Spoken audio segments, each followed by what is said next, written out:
नाज़रीन ख़बरें अपडेट जे सिलसिले खे अॻिते वधाईंदे ख़बर शामिल कंदासीं। ठकराडू report Sajjad Hussain Mangi director general live stock Sindh Hyderabad doctor Hizbullah Bhutto जे हुकुम खां पोइ doctor Riaz Ahmed Abbasi director animal husbandry Sindh Hyderabad Mithi Tharparkar पहुची वियो। ॻोठ चोटियारो साहड़ राजड़ गुलबैग राजड़ ॻोठ चाणियो ऐं ॿियनि ॻोठनि में मालदारनि सां मुलाक़ातूं। थरपारकर ज़िले जे हर हिक ॻोठ में वैक्सीन ऐं पेट जे कीड़नि खां दवाऊं पीआरियूं वयूं आहिनि। डिप्टी डायरेक्टर थरपारकर डॉक्टर हाकिम अली जलवानी ख़बर मूजिब director general live stock Sindh Hyderabad doctor Hizbullah Bhutto जी हिदायत ते director animal husbandry Sindh Hyderabad doctor Riaz Ahmed Abbasi ज़िले थरपारकर जे मुख़्तलिफ़ ॻोठनि चोटियारो साहड़ राजड़ गुलबैग राजड़ ॻोठ चाणियो ऐं ॿियनि ॻोठनि में दौरो कयो ऐं उतां जे मालवदनि सां मुलाक़ातूं कयूं ऐं उन्हनि खां मालूमात वरिती आहे।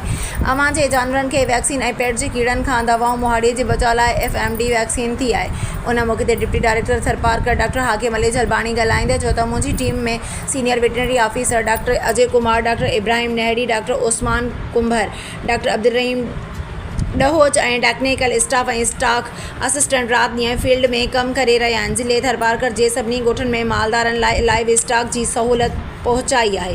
होॾां director animal husbandry Sindh Hyderabad doctor Riaz Ahmed Abbasi ॿुधायो त वेटनरी डॉक्टरनि ऐं स्टॉक असिस्टेंटनि खे फील्ड में कमु करण जे लाइ वैक्सीन ऐं दवाऊं ऐं मोबाइल गाॾियूं मोटरसाइकिलूं ॾिनल आहिनि। अञा बि उन्हनि खे वधीक सहूलियतूं ॾिनियूं वेंदियूं त जीअं मालदारनि खे उन्हनि जे दरवाज़नि ते सर्विस ॾिनी वञे जंहिंसां जानवरनि जी सिहत सही थिए, जीअं खीर ऐं गोश्त जी पैदावार में इज़ाफ़ो थिए, जंहिंसां मालदारनि खे बि फ़ाइदो रसंदो ऐं मुल्की मैशियत में वाधारो ईंदो।